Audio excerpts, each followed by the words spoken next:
All right, let's now shift our attention to what is happening in Congo, where the Democratic Republic of Congo is in fact staring at a hunger crisis, says the World Food Programme.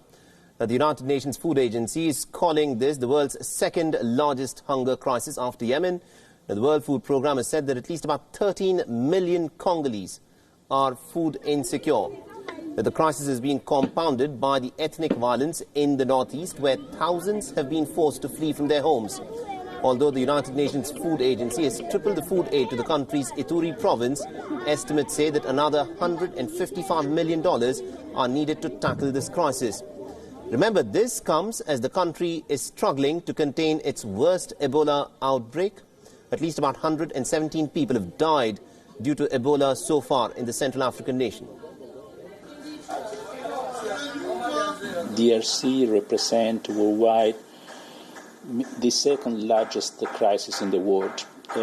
We have more than 13 million people that are food insecure, and you also may consider that more of 5.8 children and women are suffering from acute malnutrition in the country.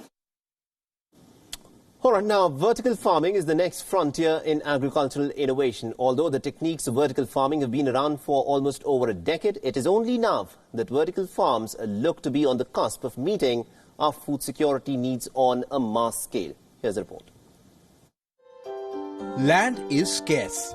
It is one of the biggest constraints in expanding agricultural produce. An innovative method to overcome this limitation is vertical farming. Vertical farming can be practiced in the middle of urban centers, even in windowless buildings. With the help of LED lights which mimic sunshine for photosynthesis and targeted fertilizers and controlled humidity, vertical farming promises to revolutionize the manner in which we produce our food.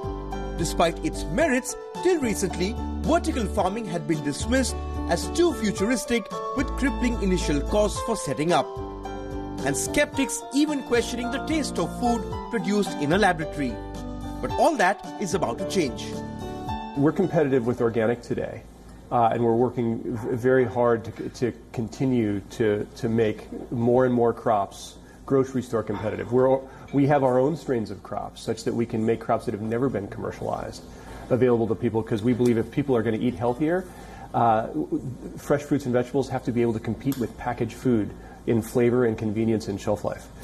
And so we're competitive today, and we're making more and more crops competitive year over year with the middle of the grocery store.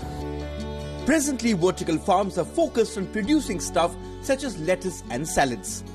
Indoor farms, stacked with plants from the floor to the ceiling, have boosted their production. This isn't some scene from a sci-fi movie. Several vertical farms operating as startups are already supplying their produce to hundreds of grocery stores in the United States. Again, I saw the vertical walls and I was impressed. But it wasn't until the end of the tour that I was able to taste the produce that I was sold. So flavorful. I never would have guessed that it was grown with so much technology. I mean, I never would have thought that produce could be that delicious. Vertical farms use 95% less water than conventional farms. Automation and robotics combined with artificial intelligence has brought the precision of the lab onto the agricultural field. It has also boosted the nutrition in the produce. Some controlled extra blue light and extra red light has also ensured that the food even tastes better. I believe that there's an opportunity here, and I think you have to look at the situation and what problems you're trying to solve. So if you're looking in the Middle East where they import all of their food and you look at the specific climate there, it makes sense to grow sunless indoor and power it with solar arrays.